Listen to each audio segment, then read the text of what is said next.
A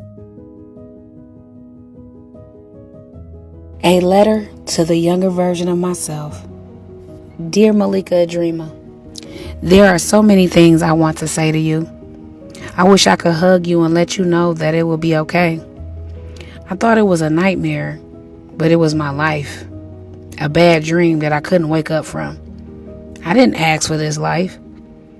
I just wanted to ride my bike with the kids in the neighborhood or walk to the corner store for candy and ice cream with friends. Growing up in the city of Detroit in the 90s was rough. Many of the families in the community were riddled with drugs and violence. I know witnessing your uncle, Malika, murdered, shot down in cold blood in front of the house at 8 years old was traumatizing. Or what about the extensive physical abuse that lingered in the home amongst you and your siblings from your father? And as your father's drug abuse became more intense, so did the physical abuse. I know you hated how you were always babysitting your younger siblings and cousins. You just wanted your childhood. You just wanted to be a kid. I know you wanted to be a normal kid with a normal family, but those weren't the cards you were dealt. You wanted to experience unconditional love, where love was displayed daily with laughter and happiness. I know you disliked that there was so much fear surrounding your father that people that knew him didn't want to get involved, maybe make better decisions. I understand now why it was so important that you had to get away, and I admire that you were so brave to stand up for yourself because you knew what the adults in your life were doing didn't sit well with you. Even as a scared 14-year-old girl, you had the heart of a warrior. You just wanted to be loved, appreciated, valued. You just wanted your parents to see you as a human. Looking back on those experiences, I understand that my parents were experiencing their own traumas and were coping with life the best way they knew how. Life hadn't been easy for them either. I know that you feel alone and your world seems to be crumbling right underneath you, but just know that all your tears will not go in vain. The journey will be rough. You will experience an overwhelming sense of anger, disappointment, and frustration, but this is to teach you that you are the true creator to your own happiness.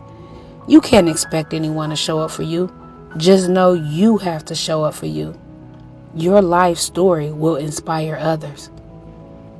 Running away at 14 years old with no family support didn't seem to faze you.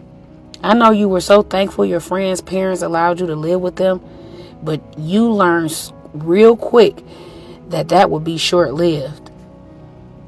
And that cute boy you met while living at your friend's house would create a whirlwind in your life. But you were in love, so you thought. Even though you've never experienced authentic, pure love at this point in your life, your judgment was so cloudy to even understand what love was. Your thought process at this time was as long as you weren't being abused or used to be a babysitter, you felt a sudden relief that you would get a chance to be a regular teenager. But once again, the universe had different plans. And so when you didn't get your menstrual cycle at 15 years old, facing teen pregnancy became even more scary in reality. All those thoughts running through your mind, but you managed. And by 16 years old, you was a mother to a happy baby boy. I admired your strength. And even with the odds against you, you continued your education so that you could graduate with your class. I was so proud of you for all the dedication for graduating. I know being a teen mom in school and attending night school just to graduate on time was difficult, but you managed. Things were starting to look up for you. Even your son's father seemed to be supportive until you found out the unthinkable, that your son's father had a baby while you were together with another girl. Damn, this was just like a blow to the gut. It was devastating and traumatizing. How could he do this knowing all the obstacles you faced? This made you angry and bitter. You didn't possess the emotional intelligence to understand how to cope with your emotions. Things between you and the other girl became extremely intense. And towards the end of summer, right after graduating high school, you made a super dumb emotional decision that will cost you your freedom. You will be away in jail from your precious son for almost a year. I understand you let your emotions get the best of you. Hell, you human. You've been through a lot. But one thing I can say is you've never been a quitter. That time spent in jail allowed you to be open-minded about how you were so much better than this. You didn't want the world to do some of the same things it done to you, to your son, so your priority was to protect him at all costs. This thought process kept you motivated. Here you've been in foster care at 14, had a baby at 16, and now a convicted felon at 17. You still didn't allow those obstacles to discourage you. Returning home from jail, you adjusted to life with your beautiful baby.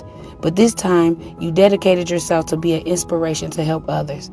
Over the course of the years, you've dedicated your life to being an advocate for the youth and the challenges they face, like bullying, teen pregnancy, self-esteem, mental health awareness, and more. Who would have thought you would be a vibrant mentor within your community, sharing your testimony with the world? Who would have thought that you, Malika Dreamer, would be an author to an autobiography titled I'm Just Trying to Live? Who would have thought you would be the founder of a nonprofit organization engaging with families in the community, being the voice of reasoning for other Black and brown children and families like yourself who had limited resources within their community? Who would have thought you would purchase a 14-passenger bus to renovate so it could be a multitude of resources for the community? Who would have thought you would be on numerous media outlets displaying all your community efforts for those who doubted you to see? Malika Dreamer, it's not how you start the race, but how you end it. And we are all authors to our own story. Take pride in yours. It will change lives even after your living days. Just know I'm so proud of you and that your strength and ability to still shine even through the darkness has allowed you to create your forever home of peace and love within yourself.